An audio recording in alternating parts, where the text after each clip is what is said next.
got a confession to make. This is the first fully detailed trail guide video I've ever edited, and it was way more difficult than I thought it would be. Most of my videos are pretty simple wheeling videos with text descriptions for the obstacles, no voiceover. So I wanted to try this out on Hell's Revenge. I've been wanting to try this format for a long time. Not sure if it's for me, but I really would love to hear your guys' comments.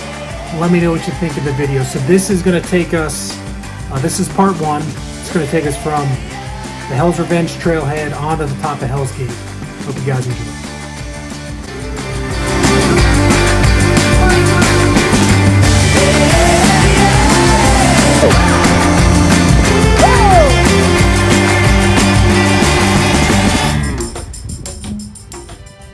Hell's Revenge Trailhead is located just east of downtown Moab in the Sand Flats Recreation Area. From downtown Moab, you head east on 400 East Street and then to Mill Creek Drive, which turns into Sand Flats Road. After about a mile and a half, you reach the entrance gate to the Sand Flats Recreation Area. Directly past the gate on the left is the parking lot for Hell's Revenge. The trailhead has a pit toilet and plenty of room to air down and get your rig ready for a fun day of wheeling on one of the most iconic trails in Moab, Utah. This trail should take you anywhere between 4 to 6 hours, and it really just depends on how big your group is and how fast you're moving and how many of the optional obstacles that you are going to try out. And it's listed as difficult on most websites and guidebooks.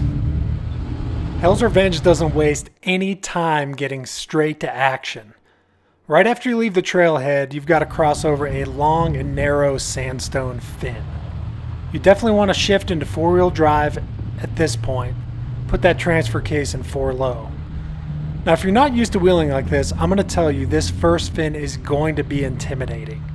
The idea on this first fin is to simply keep your rig centered on the fin. Keep your tires centered on the black tire marks on the rock and you shouldn't have any issue. There really aren't any off-cambered spots on the first fin. It's a little bumpy in places, but just go as slow as you need to. Take your time. This is not a race.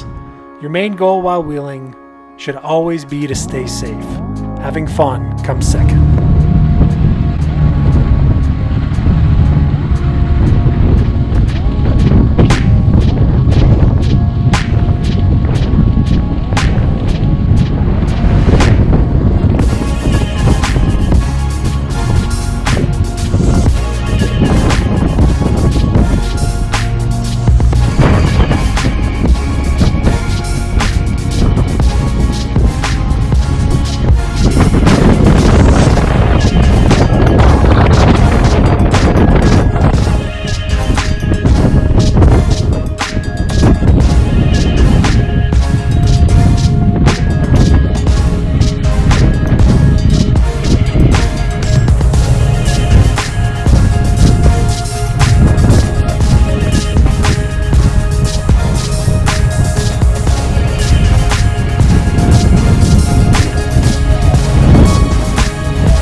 Now if you look off to the left here, you will see this is the new exit back to the trailhead.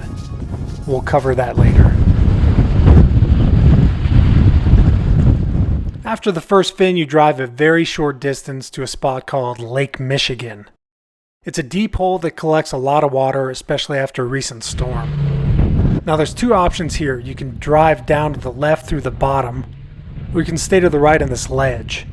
Now the spot that I'm driving over here does tip you a little bit to the driver's side. It is a little bit off camber, but it's not terribly bad. The idea here is to keep your passenger side tires up against the rock wall on the right.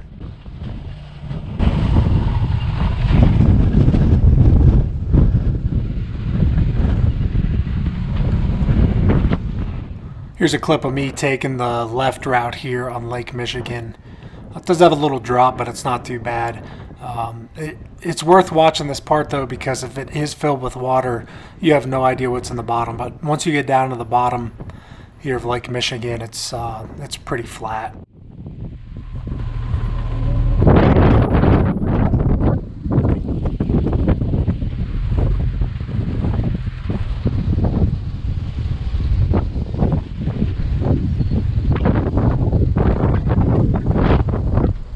After Lake Michigan, you drive a really short distance and you come up on a cool little ledge climb. There is an easier route to the left. This is a cool little locker tester climb to make sure your lockers are functioning properly before you get too deep into the trail.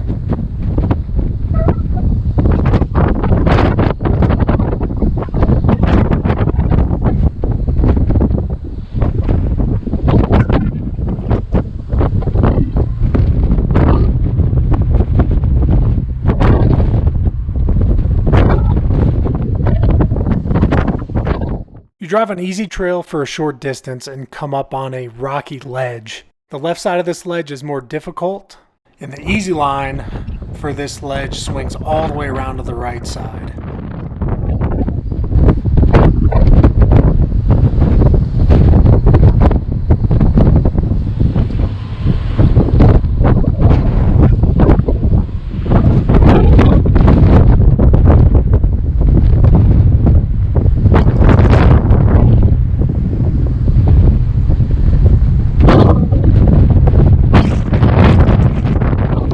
Here comes Jimmy and his JKU on 37s, and man, this guy does not hesitate to take harder lines. I met Jimmy in Farmington, New Mexico when we lived down there.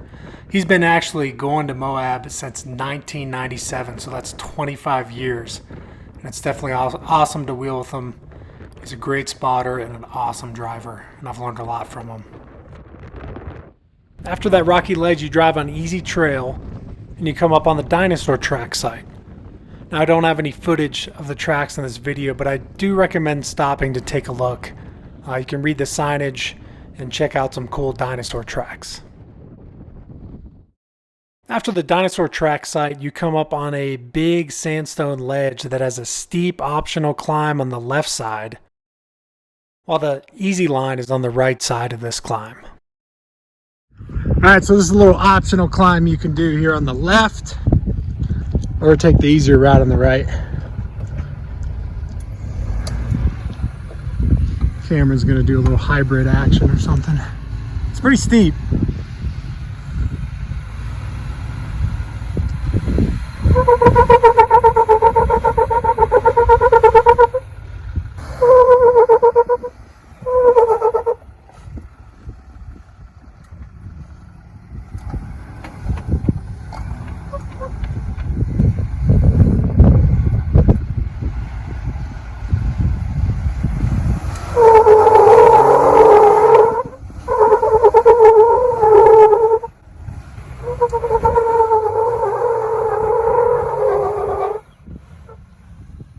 Now at this point you can see that Cameron's getting mad as a hornet with the departure angle on his Gladiator. So he decides to take the easy line up.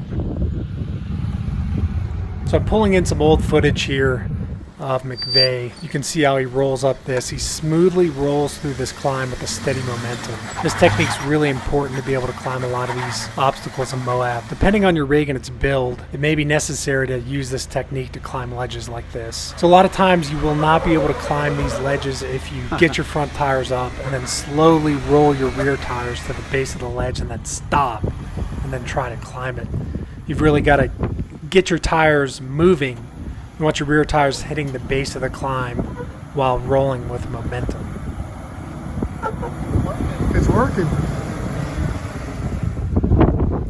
So here comes Bill. This is kind of an exception to what I just talked about, but man, he just climbs up this thing as slow as he can, which I love, and has great traction the whole way up it. You know, Bill's running the stock 410 gears in his JL Rubicon. And I think this has a lot to do with the 8-speed transmission that these newer Jeeps have, which makes this slow crawling just way better than my JK with the 5-speed transmission. Here comes Jerry and his FJ Cruiser, and I'll tell you what, I was extremely pleased with the way his rig did in Moab, and also very happy and proud of him for his driving abilities. You can see this thing just climbs like a beast as well. He's got a rear locker in it, no locker in the front. He's running I believe a 2.5-inch lift, and he's got some Nitto Exo Terra something grappler on him. He was running them at 20 pounds, and they did awesome. Alright, so here's the angle from the top of this big ledge, just so you can see what it looks like from up here.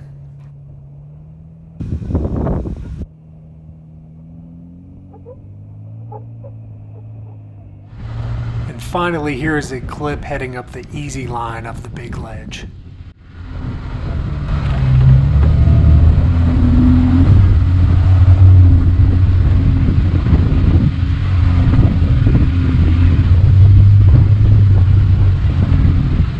After the big ledge, you travel on easy slick rock trail to the base of a steep climb.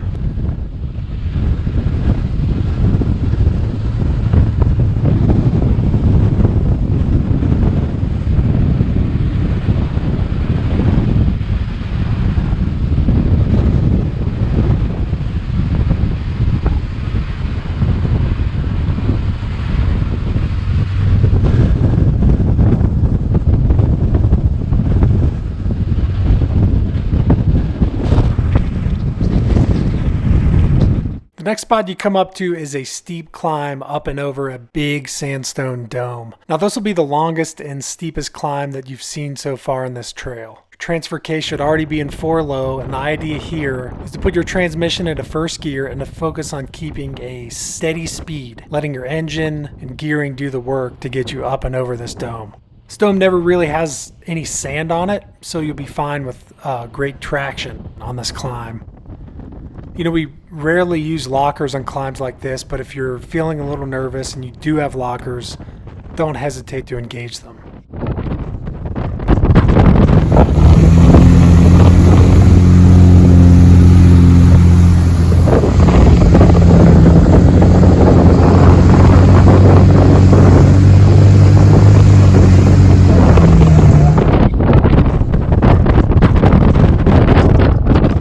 Hey, if you guys want to know the history of this trail, I'm going to put a link in the description down below for a podcast with Rich Klein from Conversations with Big Rich.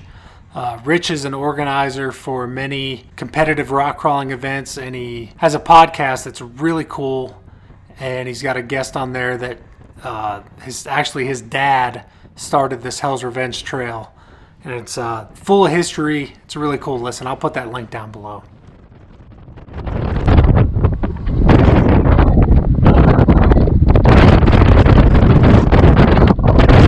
From the top of this dome, you'll then travel on easy slick rock trail up to the next steep climb.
The next climb really is thrilling. It's another steep climb up over a sandstone dome, but this climb is steeper and a little longer than the last one.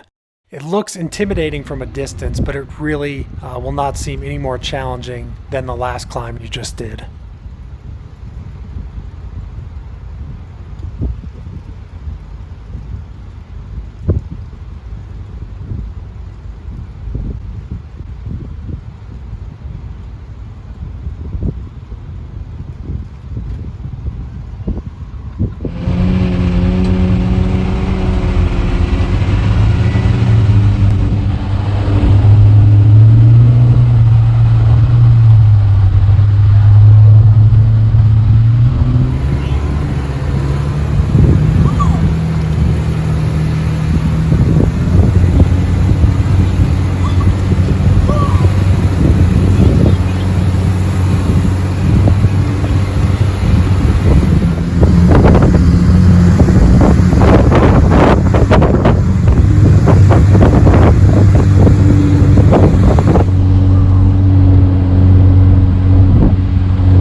see Cameron deposit a little bit of sand here on the trail that he picked up on that big ledge as he was backing up earlier on in the trail. He really liked the Gladiator, but he ended up selling it. Bought a bone stock Jeep LJ that he's currently building. He's just about done with it. It's got JK axles, 37s, and bead locks, and he's going to swap an Atlas transfer case in it as soon as it arrives in the mail. Once you get on top, after that steep climb, you'll travel down for a short distance and then begin the descent to the flats down low.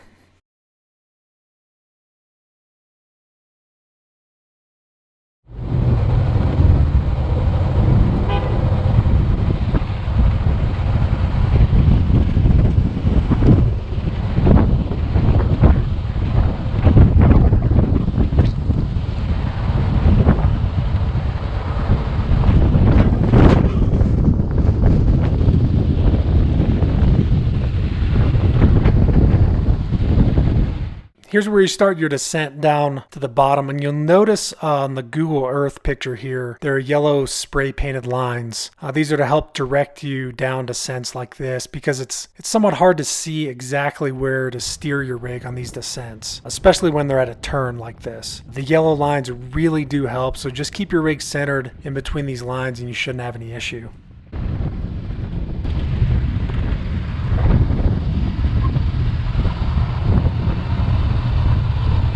One thing you might notice on these steep descents is that looks like my hood pops a little bit right there before starting the descent. I usually shift my transmission from drive to first gear and let the gearing help out on these descents. I've noticed that in my Jeep, if I have the transmission in drive during a descent and I get going fast enough, transmission can shift from first to second and it usually lurches that Jeep forward. So it's almost like it's going to rocket off the mountain because the shift from first to second catches me by surprise sometimes. So usually I do shift my transmission into first to just keep my Jeep under control.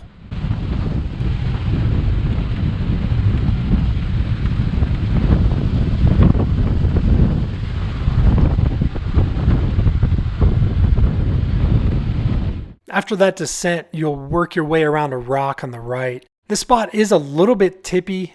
I've never seen anybody roll here or heard of anyone laying the rig on the side, but just go slow and take your time here and you really should not have any issue.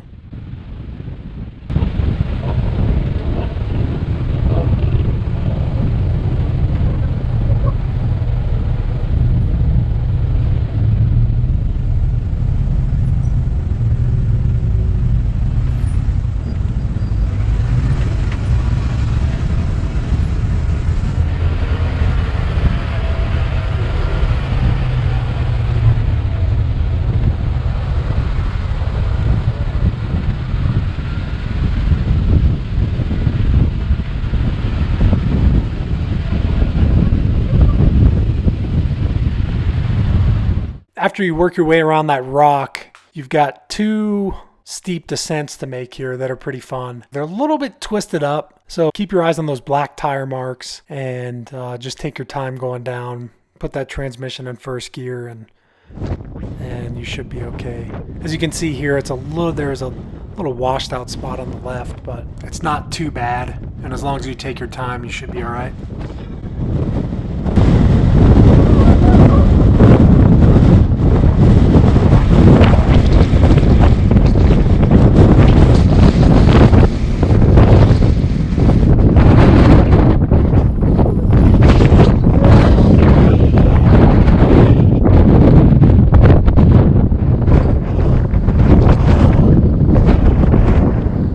All right, so once you make it down that descent, you're now in the flats and you really just alternate between sand and flat slick rock.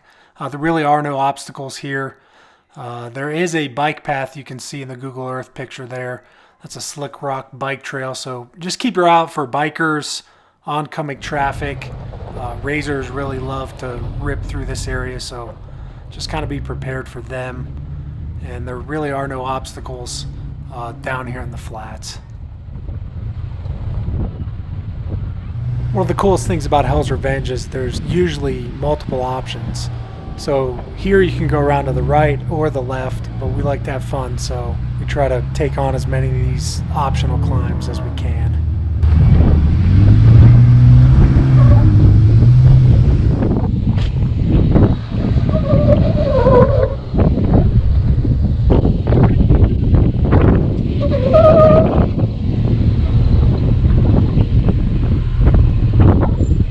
So you stay in the bottom for a little ways longer and have 3 little sections here to navigate over. This first one has multiple options here that you can climb out of. Usually on stuff like this, we just try to get up and over them so we can continue on with the trail.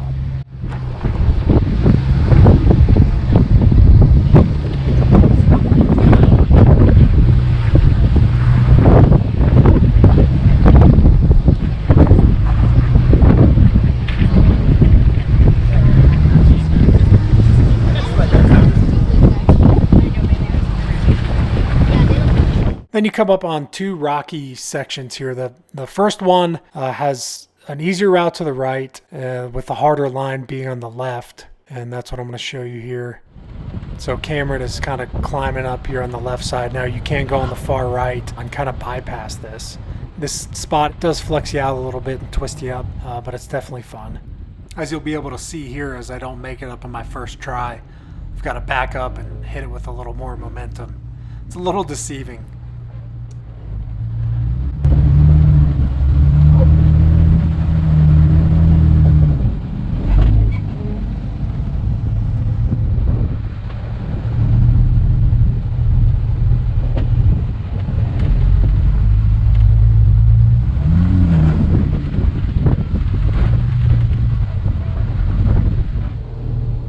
Here's another angle of Jerry climbing up the same obstacle that I just went up.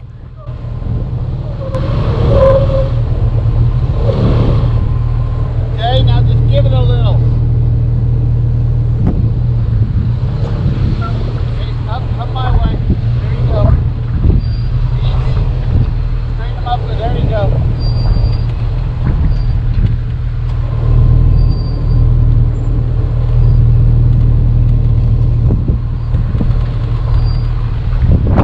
You can see here Jerry ends up climbing out without his rear locker engaged. Then you come up on the rocky ledges. A lot of these obstacles are unnamed on books or on websites, but I just kind of gave them my own names. This one is a little bit harder than the previous two. There's an easy line to the left, but if you got a well-built rig and want to play around, stay to the right and have some fun on these pretty big climbs. There is an official bypass right before you get to this rocky section off to the right. There is good signage there, so you can take that if you choose.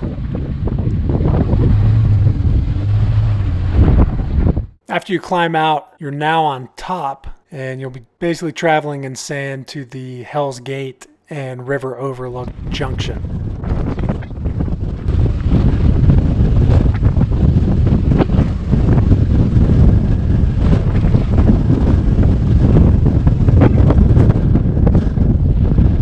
Now you have arrived at the Hell's Gate and Overlook Junction. There's good signage here. If you want to continue on the main trail, go ahead and take a left. But I do recommend going right and checking out Hell's Gate, running it if you feel up for it, and going and checking out the River Overlook because it really is a good view over there.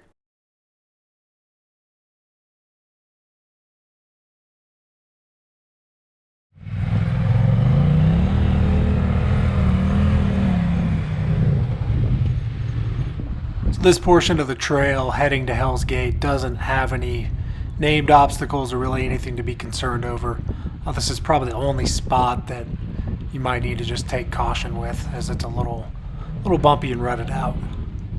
This is the parking area at the top of Hell's Gate. Even if you don't have plans to run Hell's Gate, you don't want to run it, I definitely recommend walking over and taking a peek down to the bottom. You'll usually see rigs running up Hell's Gate and you get to spectate for a little while, maybe build up some confidence. If you don't want to run it, go check out the River Overlook, as it's a great view of the Colorado River down below.